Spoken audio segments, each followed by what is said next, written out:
Praise the Lord. கர்த்தர் நல்லவர். ஆண்டவராக இயேசுவின் நாமத்திலும் இயேசுவின் வல்லமை ஊழியத்து சார்பிலும் உங்களை வாழ்த்துகிறேன், வரவேற்கிறேன். இயேசுவின் அழகும் அதன் அர்த்தங்களும் என்ற தலைப்பிலே நீண்ட நெடிய பெரிய செய்தியிலே இயேசுவின் யாத்திரைகளை குறித்து பார்த்து வருகிறோம்.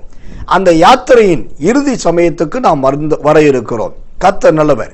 ஆம், கர்த்தருடைய நாமத்துக்கு மேலாக இயேசு எங்கெல்லாம் போனார், என்னெல்லாம் செய்தார், ஒவ்வொரு இடமாய் பார்த்து வருகிறோம். அதன்படி இன்றைக்கு இயேசு போன இன்னொரு புதுமையான இடத்தை நாம் பார்க்கலாம்.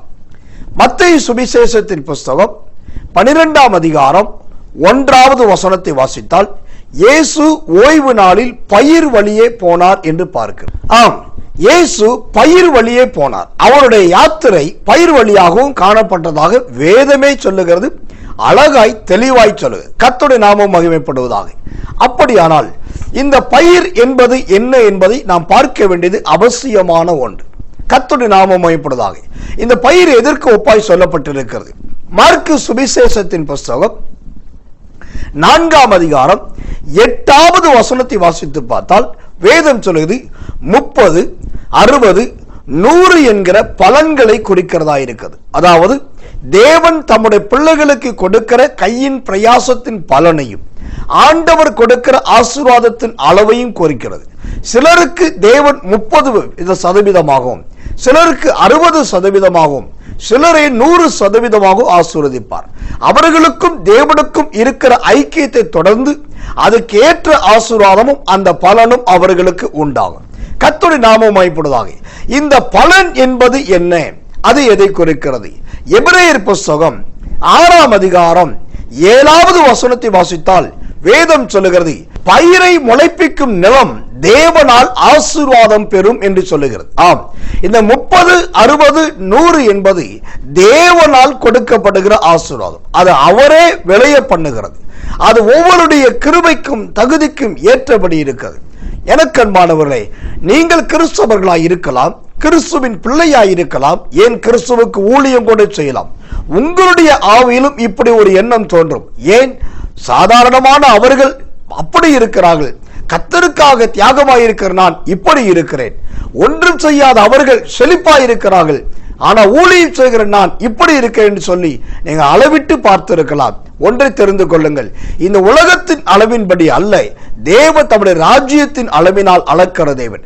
அப்படி பார்த்தால் பூமியில் இருக்கிற செல்வந்தர்களை விட தேவனுக்காக வைராக்கியமாய் இருக்கிற நீங்கள் பாக்கியவான்கள், பாக்கியவதிகள்.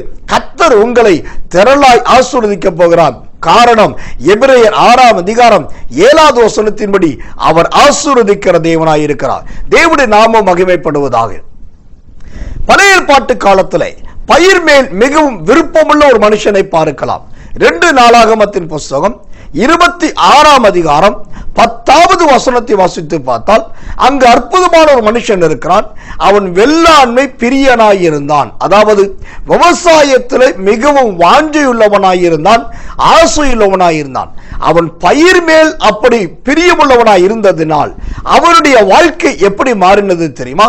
வேதம் சொல்லுகிறது 6 விதத்தில் அவன் ஆசீர்வதிக்கப்பட்டான். 1, ஆடுகள் அவனுக்கு ஏராளமாய் பெருகினது. 2வது, மாடுகள் பெருகினது. 3வதாக பயிர் குடிகள் அவனுக்கு திரளாய் பெருகினார்கள். 4வதாக திராட்சை தோட்டம் பெருகினது. 5வதாக கோபுரங்களை கட்டினான். 6வதாக துறவுகளை, அதாவது கிணறுகளை வெட்டினான். என்றைக்கு அந்த உசியா என்கிற அந்த மனுஷன், கர்த்தர் நல்லவே, அவன் பயிர் மேல் வாஞ்சியுள்ளவனாய் இருந்தானோ அன்றைக்கு இந்த 6 விதமான ஆசீர்வாதம் அவனை திரளாய் நிறைத்தது, ஆசீர்வதித்தது. எனக்கு அன்பான தேவ ஜனமே, இந்த பயிரை குறித்து சில பரிசுத்தவான்கள் தேவனுடைய கடைசி காலம் என்றும் வருகைக்கு ஒப்பானது என்றும் தேவனுடைய ஜனங்கள் பிரிக்கப்படுவது என்று சொல்லுவார்கள். அது உண்மைதான். நன்றாய் கவனியுங்கள்.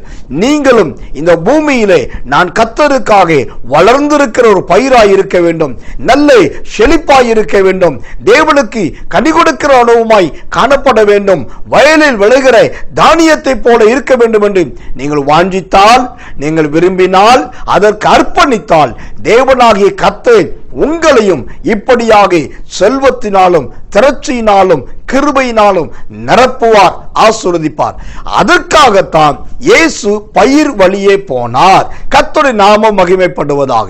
ஒரு முக்கியமான வசனத்தை வாசித்து நாம் ஜெபிக்கலாம்.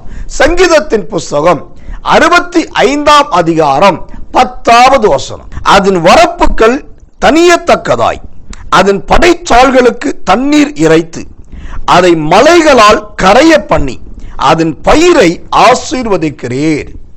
அதன் பயிரை ஆசீர்வதிக்கிறீர். இந்த வார்த்தையின்படி என கண்பாட தேவச்சனமே, தேவன் உங்களுடைய விளைச்சல் என்கிற கையின் பிரயாசம் என்கிற பயிரை ஆசீர்வதிப்பார். இந்த வாக்குத்தத்தத்தை வாசியுங்கள், அறிக்கையிடுங்கள், ஸ்தோத்தரியுங்கள். கண்டிப்பாய் நடக்கும். உங்கள் வாழ்க்கையின் விளைச்சல் திரளாய் பெருகும். நீங்களும் ஆசீர்வதிக்கப்படுவீர்கள். நாம் ஜெபிப்போம். எங்கள் அன்புள்ள நல்ல பரமபிதாவை, குமாரனாகி இயேசுவின் நாமத்தில் நாங்கள் ஜெபிக்கிறோம். நீர் பயிர் வழியே போனீர் என்றும் அந்த பயிர் என்பது 30, 60, 100 என்கிற கர்த்தர் கொடுக்கிற பலன் என்பதை எங்களுக்கு கற்றுக் கொடுத்ததற்காக ஸ்தோத்திரம். உங்களுடைய திவ்ய கிருபை இந்த ஜெபத்தில் கலந்து கொண்டிருக்கிற இந்த செய்தியை கேட்டு உங்களுடைய பிள்ளைகள் வாழ்க்கையில உன்னதத்தின் பிரதிபலன் இவர்களை நிரப்புவதாக, இவர்களுக்கு பூமியிலே கிடைக்க வேண்டிய எல்லா பலன்கள் வந்து நிரப்புவதாக. ஆண்டவரே, இவர்கள் ஒரு வகையிலும் குறைவற்று இருக்கும்படியாய், நிறைந்திருக்கும்படியாய் சங்கீதம் 65:10 இவர்களை ஆசீர்வதித்தருளும்.